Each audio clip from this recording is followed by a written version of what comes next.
What is up, Waffle Gang? I do hope you are well. My name is Mark, and today we're checking out some more Reddit stories from our very own subreddit, Mark Narrations. If you do want to get involved, head on over there, r/marknarrations, post your own stories. As I said before, I've been absolutely blown away by the amount of stories on there already. I'm trying to get through as many as I can because I love the community feel to our own stories and you guys being involved with the channel even more. It's what we're all about, it's what we do here. But if you are new here, please consider hitting that like, that subscribe, maybe that notification bell too, and let's crack on with today's stories. Much love, guys. Now, our first story is coming in from Melodic Siren. Was I 17 female the arsehole for quitting my job? Hello. This occurred a few days ago, and I know it seems ridiculous, but please hear me out. So I worked as a cashier up until just a bit ago. I thought it would just be as simple enough, but it wasn't, and quickly got overwhelming. I had to deal with a lot of nasty people who'd give me tough times. I dreaded going to work. I'd be stuck in this mental fog for hours while I didn't feel like myself. Was incapable of even forcing a smile. I'd shut down and get distracted. It was draining and I cried more than once. There were other issues, but that's the main bit.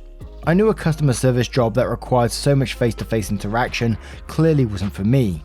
So I put in my notice and left work shortly after. My dad was not happy about me leaving. He works as one of those people who stocks the store shelves and delivers to various stores. My store was one of them, and he had befriended the manager and the other employees there over the course of various visits. While I was doing dishes at home one evening, he confronted me, yelling that me leaving that job was just going to cost him his reputation. And he was the one who got me that job using his good reputation. Yeah, because it totally wasn't because the store was short-staffed or anything. He had done everything for me. I had betrayed him. Me leaving my job was going to make him look bad, etc, etc. He also made a big deal of telling me that the next time I go job searching, he's going to do nothing for me. No driving me to interviews, dropping me off, or anything like that. I don't have my license yet, and I've been relying on both my parents for transportation. I've been trying to get my license since May, but family's been too busy. Also made it a point to say that if anybody were to ask him, as if I'd trust him to be a reference, lol, he'd make sure to tell them that I was an unreliable, immature child that they shouldn't hire. I highly doubt that anybody at the store is going to care that someone who happened to be his daughter decided not to work there anymore. My ex-co-workers were pretty chill and friendly people, and yet his reaction has got me questioning if I've really done a hurtful thing here.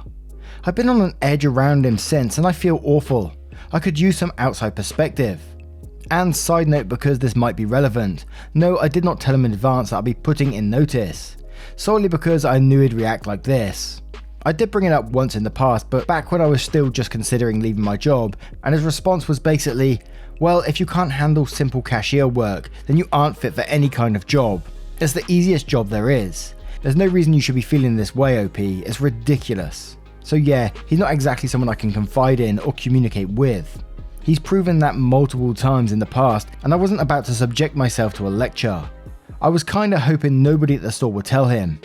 As for my mum, she's a lot more chill, but anything I tell her will be forwarded to my dad, so I felt incapable of talking to her either. Basically, I was damned if I did, damned if I didn't. Apologies for the ramble, by the way. Edit, thanks for the positive feedback. I was pretty scared to check the replies, but I'm happy to know that I'm not crazy and other people are on my side for once, lol. Yes, you're absolutely not the arsehole in this situation, and I feel exactly the same as you. You know, I've had loads of weird and wonderful jobs in my own past.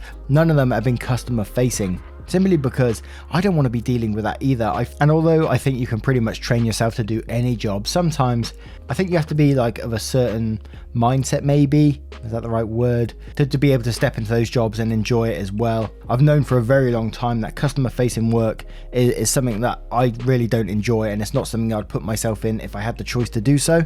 Granted, if I had to do it for the money, then I probably would do it, but I can't say I would enjoy it, and I would eventually leave as well. So you're 100% not the arsehole, and I can't believe your dad is treating you in this way. Going as far as to say as if someone was to ask him for a reference that he would give you a negative one. Not that you're allowed to do that in the UK anyway, I think that's illegal.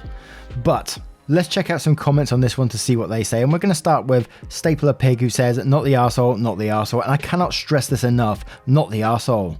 I am 18 female, and I was in a similar spot last year. I started a job as a restaurant where my mum's cousin is the general manager.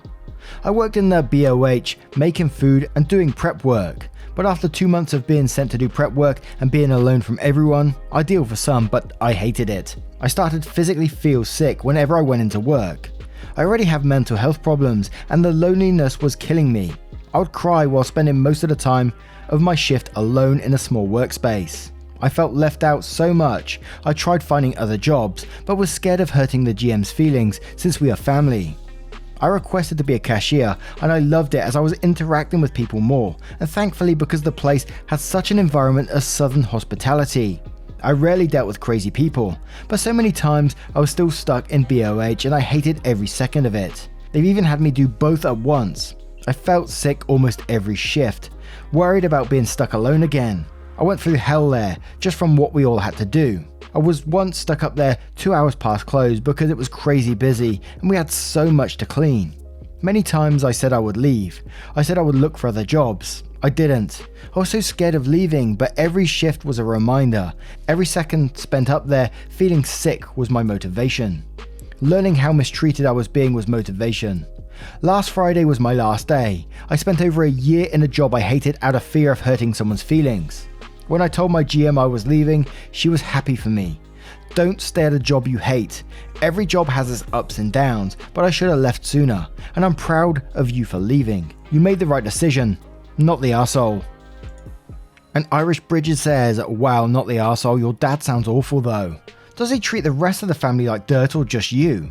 Look, everyone has their limits. I can do basic office go for work, but I suck at dealing with people and noise and having to do things fast. Basically, fast food is the last place I should be. Found this out the hard way when I nearly had a panic attack in the middle of the 4th of July lunch rush. I was in tears telling my boss I had to go because I felt so guilty leaving them short-staffed. He was not only understanding, he told me this kind of work isn't for everyone and that'd give me a referral if I ever needed it. Never ended up taking him up on that offer. Between my physical and mental health, I'm dang near unhireable. So I rent my sister's basement and work for her by helping around the house. Also, most businesses don't accept families' referrals anyway. We have one more comment from Nano Fires who says, not the arsehole. I've seen my mother work as a cashier at Dollar Tree before and a friend running his own store, and it sure isn't simple. I highly doubt you no longer working there will affect his reputation. Going by this post alone, telling him before putting in your notice would have been a horrible idea. Asked my mother if she had any crazy customer stories to tell, and she did. She was ringing a customer up and the screen that shows how much you need to pay wasn't working. The customer demanded my mother fix it so he or she can see the price. Her manager was chill about it and told her not to worry about it. Told my mother, geez, didn't know the job also required you to be a technician. And we both laughed. Then quotes apologies for the ramble by the way.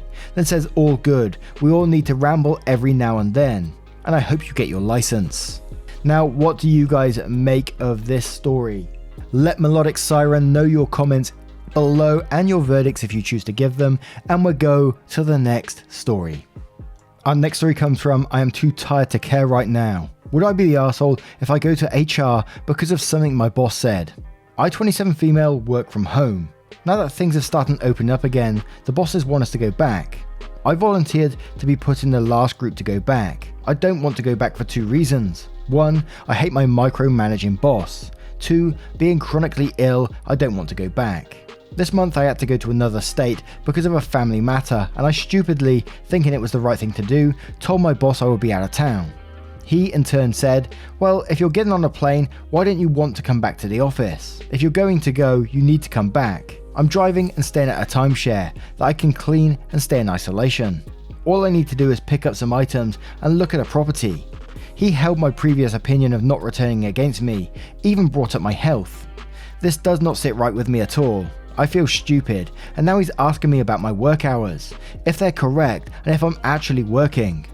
I can't see you at the office, so I don't see you working. He's becoming more and more aggressive. A coworker says that he's only trying to break me for not doing what he wants. I'm getting tired of this, and it doesn't sit well with me at all. Would I be the arsehole if I go to HR, or am I overthinking this?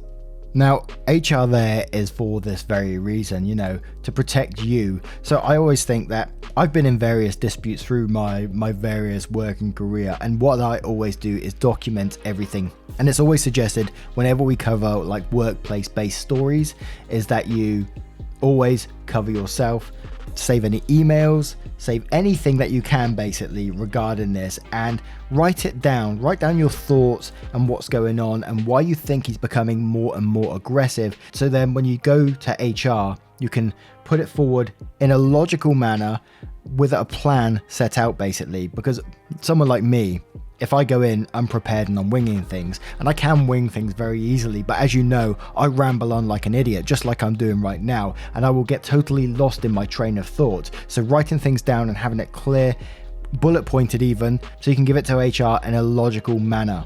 But Balloon Hater says, get a journal and write down every interaction with time and date. Save any emails and messages to have a paper trail. If you don't have evidence, and it'll be a he said, she said, and maybe open the door to worse things. Irish Bridget says, go to HR. This kind of thing is why HR exists. Dromnak says, not the arsehole. Some companies' HR may be dodgy as the worst managers though. So it could be worth talking to an employment lawyer if possible about the best documentation to be keeping file of in case they try a dodgy firing. I hope life gets better and this goes well in the end OP. Quiet Tone says, document all this behavior in detail. Talk to HR without mentioning names to get your choices in this matter from the company. It could be, as mentioned, you are not allowing him to control things, or maybe he wants you to quit before you need to go out on disability for your chronic health issues. There may be something under the ADA to allow you to keep your job at home. Good luck, not the arsehole. And then the final comment comes from October Bear Boat, who says, not the arsehole, write down everything that's happened and discuss it with HR. It's not like you're snitching on him or trying to get him in trouble. You've got a conflict with him and you're looking to professionals for help managing it. It's literally their job to help you with folks with this sort of stuff. Hopefully they can do so. Absolutely. Now, what are your thoughts on this one? What can OP do? Is there any other way OP may be able to resolve this rather than writing everything down? Is there something else they could be doing that we may be missing here? Let me know your thoughts in the comments below and we'll move on to the next story. And our next story is from Consistent Eye. COVID made my neighbor hate my dog. Now, you guys know I love a nightmare neighbor story, so keep those coming as well. Hey, love your video, so I figured I would share on the off chance you get the enjoyment out of the audacity of the situation. So back when the pandemic was in its height of May of 2020, my wife and I were home a lot for obvious reasons. We lived in a townhouse in the States and shared a building with multiple residents. Our building had a small outdoor patio, which was about 6 foot square of concrete that led into grass. Now, our neighbours were nothing but pleasant in the time we have lived there. I could occasionally hear my neighbours' kids sing when I was in my basement, but their kids were actually very good singers. But unfortunately, after we were well into lockdown, our neighbour started to show signs of visual distress towards our dogs being near their patio. If we let our little Pomimo, did I get it wrong, dog take a single step towards her patio that was about 10 feet away, she would come outside to tell us to stop forcing her dog on her property and her grass. At first I was accommodating, trying to make everyone happy. Didn't let her on her half of the rented property. But my wife didn't put up with any of her shit. When she confronted my wife said she wouldn't let her dog on her patio, but that we're still going to let our dog play on the leash in the commons area. Our neighbour got mad and started calling in reports, saying we're letting our dog defecate in grass and refusing to pick it up. We always picked it up, even when there was a foot of snow, and when management came out to look at it, they never found anything. She would even admit that she has recorded us from her blinds for proof that we're on her property. The final straw was when one of her kids was spraying ammonia on the commons grass behind her townhouse, leading over 20 feet away while it was windy out. While ammonia isn't particularly poisonous to dogs, it can cause possible stomach problems if ingested, or possibly rash on the skin if it were to get caught in dog's hair.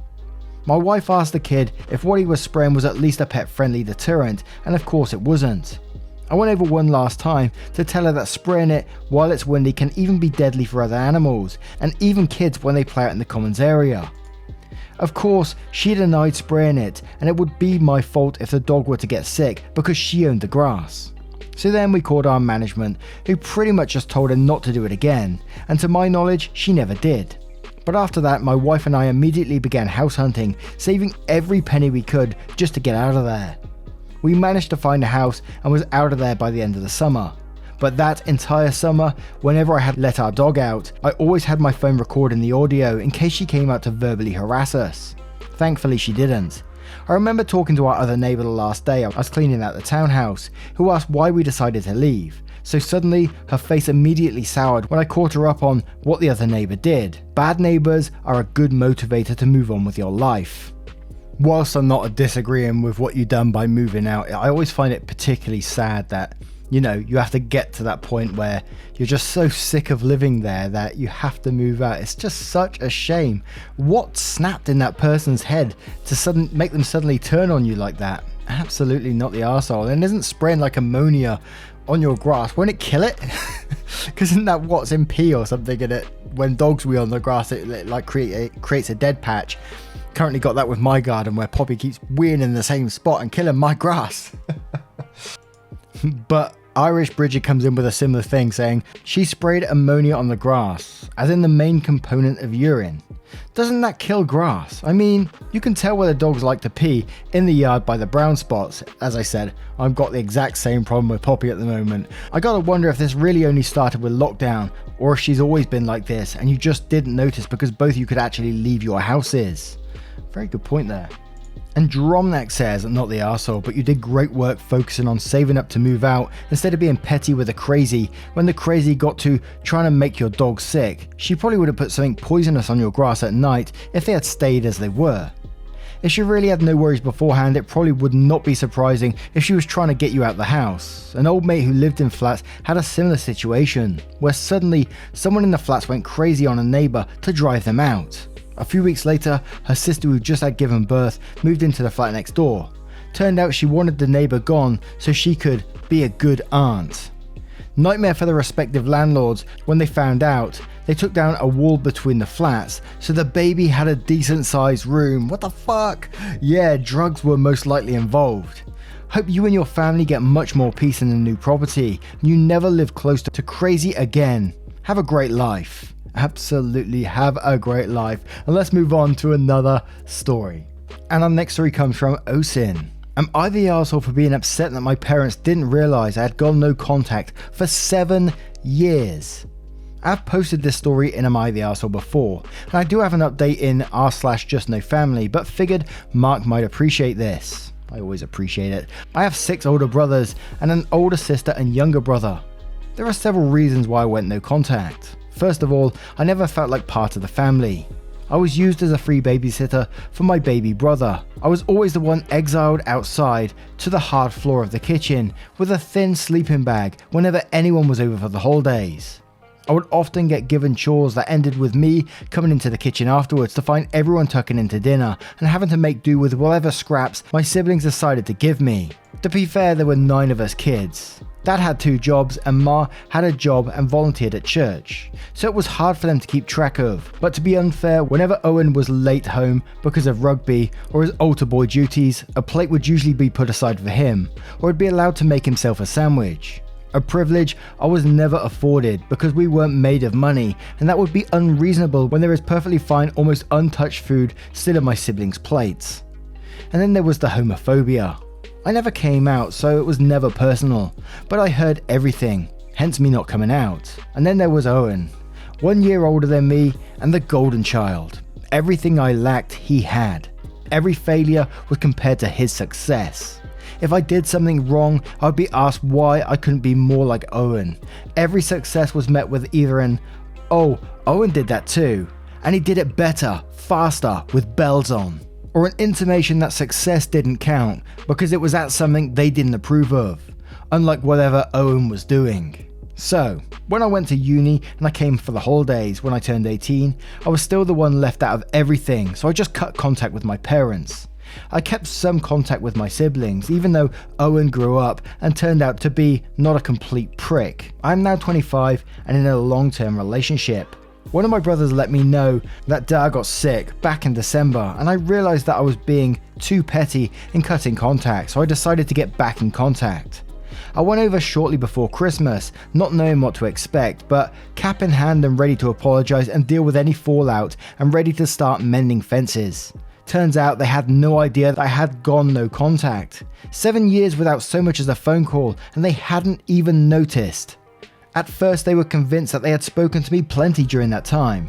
Then it was anger at me for being so petty and selfish, overly dramatic and not respecting family, and that I was a giant arsehole for putting this on them when Dar was ill. Everything came out, including me, in the ensuing shouting match. This was the first and only time I ever stood up to them. In my defense, I was mad and upset, so I shouted back, drawing on all the issues that I tried to bury. It scared my youngest brother enough that he phoned my other brothers to come separate us. I am torn between thinking that I was completely justified in being upset that my parents didn't realise I'd gone no contact, but guilty that my trying to mend fences for my own closure damaged a family that was doing perfectly fine without me. And that I could be a massive arsehole because my parents have 9 kids, jobs and volunteering, and were dealing with Dar's illness and all the lockdown stuff in the last year. So I'm probably being unreasonable in expecting that they might notice that I had cut contact. Plus now, I had a lot of guilt thinking that, deep down, at least part of me wanted them to miss me, to punish them for my childhood. This is an incredibly sad story, and I'm sorry you've had to go through that, Osin, I really am. And I'm sorry if I pronounced your name wrong. From the Dar, Martin, Owen, I'm assuming you're from Ireland, but I may be totally wrong there, so forgive me if I am. But all I got out of this story, and it may seem a bit brutal for me to say so again I do apologise if I am completely wrong. It just seems like they haven't changed much in those 7 years where you've been away. You've went on, you found yourself a relationship, and you're moving on with your life, and you went back to make amends, and it doesn't seem they've changed because they haven't noticed you've gone. They still disrespect you, why should you have to put up with it? You're moving on with your life, and I think you should look for the positive things in your life and stay low contact if you want to be in touch with how your father's getting on, or go no contact again, because as we've seen, not much has changed. They didn't really care that you've been out of the picture for this long, so why should you spend your time worrying? Look after yourself, look after your future, enjoy your long-term relationship and your life. And we just have one comment from Bloon Hater on this one who says, "Not the arsehole, I want to start by saying congrats on going to university and your relationship with your partner. Now onto the elephant in the room. No, you are not in the wrong for blowing up at them. They treated you as a free babysitter, and you shouldn't have been the parent to your siblings. That's their job. Not even going to touch their homophobia. They are wrong there too. Sadly, this no contact time showed how little they cared about you. Resume no contact, and if your siblings tell you to reconnect, tell them to drop it or risk minimal to no contact as well. I wish you the best in life, along with your partner OP. Good luck." Now, what do you guys make of this story? What should OP do? Is there anything additional that they could be doing in this scenario that may make things better? Maybe reconnect with the family, not that I can see it, but I'm just throwing ideas out there that you might have a better idea. Let me know your thoughts in the comments below and your verdicts and various stuff on all of today's stories. Don't forget to come get involved in r/marknarrations. Post your own stories there. As I said, I hope to cover more in the future. There seems to be more and more every day. I think it's up to 350 members on the subreddit at the moment. Absolutely amazing. Thank you so much for your love, support and time, and I will see you cheeky so-and-so, in the next one. Take care, guys. Much love.